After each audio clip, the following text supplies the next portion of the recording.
কুমার সেনগুপ্তের লেখা ছন্ন ছাড়া। গলির মোড়ে একটা গাছ দাঁড়িয়ে, গাছ না গাছের প্রেতচ্ছায়া, আঁকা বাঁকা শুক্ল কতকগুলি কাঠের কঙ্কাল, শূন্যের দিকে এলোমেলো তুলে দেওয়া রুক্ষ রুষ্ট মৃত্য জীর্ণ। লতা নেই, পাতা নেই, ছায়া নেই, ছাল পাতল নেই, নেই কোথাও এক আচরণ সবুজের প্রতিশ্রুতি। ওই পথ দিয়ে জরুরি দরকারে যাচ্ছিলাম ট্যাক্সি করে। ড্রাইভার বললে, ওদিকে যাবো না, দেখছেন না ছন্ন ছাড়া কটা বেকার ছোকরা রাস্তার মাঝখানে দাঁড়িয়ে আড্ডা দিচ্ছে। চোরা প্যান্ট, চোখা জুতো, রোখা মেজাজ, ঢোকা কপাল। ওখান থেকে গাড়ি থামিয়ে লিফট চাইবে, বলবে হাওয়া খাওয়ার। কারা ওরা? চেনেন না ওদের? ওরা বিরাট এক নৈরাজ্যের, এক নৈরাজ্যের বাসিন্দা। ওদের কিছু নেই, ভিটে নেই, হিত নেই, রীতি নেই, নীতি নেই, আইন নেই, কানুন নেই, বিনয় নেই, ভদ্রতা নেই, শীলতা শালীনতা নেই। ঘেসবেন না ওদের কাছে। কেন? ওরা যে নেই রাজ্যের বাসিন্দে, ওদের জন্য কলেজে সিট নেই, অফিসে চাকরি নেই, কারখানায় কাজ নেই, ট্রামে বাসে জায়গা নেই, মেলায় খেলায় টিকিট নেই, হাসপাতালে বেড নেই, বাড়িতে ঘর নেই, সবার জন্য পেট নেই। ওদের কিছু নেই। যা ছিল তা ক্ষুধা হরণের আশা, সুধা ধরনের সব দিয়েছিল পাঠ করে।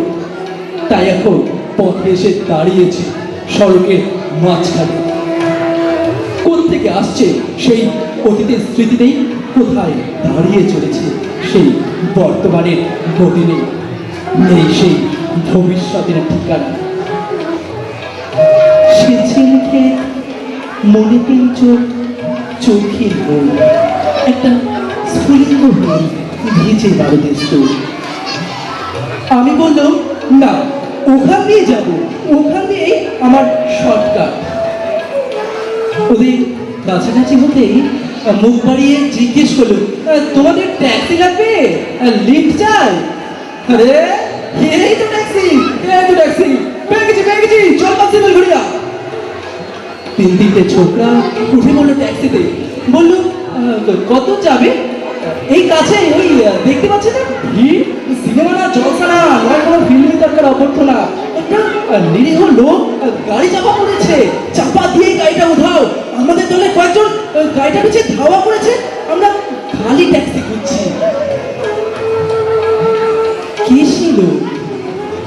একটা বেয়ারিস ভিখিরি, রক্তে মাংসে গলা পাকিয়ে গেছে, ওর কেউ নেই, কিছু নেই, সবার জন্য ফুটপাত আছে তো মাথার উপরে ছাদ নেই, ভিক্ষার জন্য পাত্র একটা আছে তো তার মধ্যে প্রকাণ্ড একটা ফুটো। রক্তে মাখামাখি গলা পাকানো সেই ভিখিরিকে ওরা পাজা কোলা করে ট্যাক্সির মধ্যে তুলে নিল। চেঁচিয়ে উঠল সমস্বরে, আনন্দে ঝংকৃত হয়ে, প্রাণ আছে, এখনো প্রাণ আছে। রক্তের দাগ থেকে আমার ভব্যতা ও শালীনতাকে বাঁচাতে গিয়ে আমি নেমে পড়লাম তাড়াতাড়ি। তারপর সহসা শহরে সমস্ত কর্কশে কঠিনে ইটে কাঠে পিচে পাথরের দেওয়ালে দেওয়ালে বেজে উঠল এক দোপার উচ্চারণ, এক প্রত্যয়ের তপ্ত শঙ্খধ্বনি। প্রাণ আছে, এখনো প্রাণ আছে, প্রাণ থাকলে স্থান আছে, মান আছে, সমস্ত বাধা নিষেধের বাইরেও আছে অস্তিত্বের অধিকার। ফিরে আসতে দেখি গলির মোড়ে গাছের সেই শুকনো বৈরাগ্য বিদীর্ণ করে বেরিয়ে পড়েছে হাজার হাজার সোনালি কচি পাতা, মরমরিত হচ্ছে বাতাসে। দেখতে দেখতে গুচ্ছে গুচ্ছে উঠে উঠেছে ফুল, ঢেলে দিয়েছে বুকেরই সুগন্ধ। উড়ে এসেছে রং বেরঙের পাখি, শুরু করেছে কলকণ্ঠের কাকলি। ধীরে ধীরে ঘনপত্র পুঞ্জে ফেলেছে স্নেহার দুদিন গোছায়, যেন কোনো শ্যামল আত্মীয়তা। অবিশ্বাস্য চোখে চেয়ে দেখল কঠোরের প্রচ্ছন্নে মাধুর্যের সেই বিস্তীর্ণ আয়োজন। শুধু প্রাণ প্রাণ, এক ভয়হীন আশা, এক মৃত্যুহীন মর্যাদা। নমস্কার।